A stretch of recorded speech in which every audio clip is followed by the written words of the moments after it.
This is Democracy Now!, democracynow.org, our special edition, Breaking with Convention, War, Peace, and the Presidency. We're broadcasting from the Democratic National Convention in Philadelphia. I'm Amy Goodman. A prominent Bernie Sanders surrogate says she was kicked off the Democratic National Convention program by the Clinton campaign. Former Ohio State Senator Nina Turner was reportedly scheduled to participate in the nomination process of Sanders before the roll call vote on Tuesday. But when she arrived at the convention that afternoon, Turner saw that nobody from the Democratic Party was there to greet her or facilitate her appearance on the stage. Turner told Mother Jones she heard from Sanders the Clinton campaign did not want her on the stage. She later explained to MSNBC what happened. I was supposed to be one of the nominators for Senator Sanders yesterday, along with Congresswoman Tulsi, and at the last minute was told that I could not do it. The Senator Sanders told me that himself for reasons that I will not comment on, but I've been nothing but, gracious. I was a hard fighter for my candidate, so it was pretty hurtful. And some Sanders supporters are pretty upset about this. Yeah, they are very upset about it because, I'm about, pushing forward. I'm going to hold people accountable, but I get it. I'm a Democrat in good standing. And it was just really unfortunate, especially on the night where African-American women were all on that stage and we're talking about giving voice to women and girls. Nobody else gave you an explanation except Senator Sanders. And then my voice. Senator Sanders had to give me the bad news. At a news conference at the Wells Fargo Center on Wednesday, Nina Turner's supporters gathered to express their solidarity with her, saying this was just the latest slight to the entire Sanders movement. The group included actors Danny Glover, Susan Sarandon, and Rosario Dawson. Inside the convention hall, many Sanders delegates donned stickers reading, "I'm with Nina." They said this is not the only time their voices have been silenced by the Clinton campaign. They claim the campaign is dismissing the entire Sanders wing of the Democratic Party. On Wednesday, Democracy Now!'s Dina Guzder and Elizabeth Press filed this report.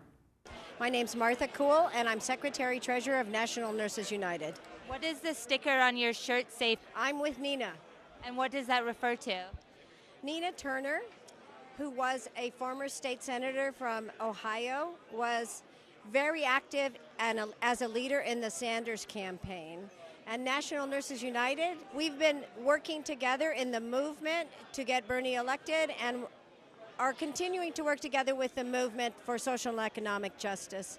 Yesterday, Nina Turner was supposed to, along with Tulsi Gabbard, put Sanders' name into nomination before the roll call, and she was told she couldn't do it. The fact that they wish to silence a major spokesperson of the campaign makes their calls for unity fall very flat. My name is Gabriel Silva. I'm a delegate from Houston, Texas, and I stand with Bernie Sanders. In a democracy, there has to be room for dissent. You don't have democracy without dissent. We're all facing censorship. Just today, they're telling us that if we hold up a Bernie sign, we have one warning. If we do it again, we're getting kicked out and getting our credentials stripped. Basically, that makes me feel that what the party is telling us is that they don't want our votes in November, they don't need our votes in November, and as far as they're concerned, we can be kicked out to the curb, and they're encouraging disunity in this party while trying to force us to unify around Hillary Clinton, while at the same time, they want us to simply sit down and shut up. Blaine Rummel, I'm not a delegate, I'm just an observer. Look, I think a lot of people are passionate about Bernie Sanders. I understand that. But Bernie Sanders, his issues are winning. And so I don't quite understand people who say that they're being silenced. I think that they aren't being silenced. I think that people who believe in what Bernie Sanders is saying, they're winning. And I think if you look at the platform of the DNC, it's clear they're winning. So I don't understand people who wear tape on their mouths and then rip it off and say they're being silenced so they can talk to the media. I think that's very disingenuous. I did take the tape off my mouth to talk to the press because people need to hear what's going on right now. So.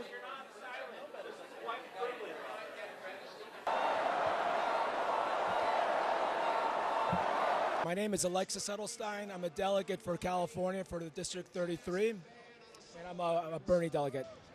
Who was speaking and what happened here at the DNC right now? The former director of the CIA, Leon Panetta, was speaking. The Oregon delegation started a chant, "No more war." All the Bernie delegations, all 57 of them, states and territories, chanted no more war with them. As soon as that kept going and going, the DNC shut off the lights to the Oregon delegation, almost as a way of showing that they want to silence them. Why did this action happen when Panetta was speaking in particular? The no more war action was, as you know, Leon Panetta, the CIA, supporting foreign wars nonstop, continuously, and also initiating drone wars. Hillary Clinton is a warmonger. Hillary Clinton wants to continue all the wars in the Middle East. Hillary Clinton is with Israel on the Palestinian issue. We are for a free Palestine. Hillary Clinton wants to continue all acts of foreign insurgents, and Hillary Clinton, as the Secretary of State, was also responsible in supporting the coup in Honduras. Myself being from Argentina, I'm very sensitive to Latin and South American issues. I was born under a military dictatorship in Argentina that was supported by Henry Kissinger, and Hillary Clinton is a supporter of Henry Kissinger. So that's why we're very anti-war, anti-Hillary Clinton. Half of the budget goes to the war budget, to the defense budget, and that really sacrifices what else we can invest in: infrastructure, education, healthcare, all the things that this country is lacking, and that what Bernie Sanders is fighting for. No TPP, no TPP, no TPP. Alex White, I'm from Congressional District 13 in California. So we're trying to simultaneously show respect for President Obama while also protesting the disastrous trade deal that he has pushed through, and we think that it will be absolutely devastating to 40% of the global economy and citizens all over the world. Why are you personally opposed to the Trans-Pacific Partnership, or TPP? In October, when the full text released and it was made known to the public that there was a death sentence clause in it that would basically mean that pharmaceutical companies would have a 20-year monopoly on medications that would cause a single medication to cost anywhere between $50,000 to $100,000 a year. My wife was diagnosed with a rare form of lung cancer 3 years ago, and through our I have to do it for her and everybody who is diagnosed with cancer. I mean, that's why I don't want to mean any disrespect to President Obama, but I gotta stand up for people who are diagnosed with cancer.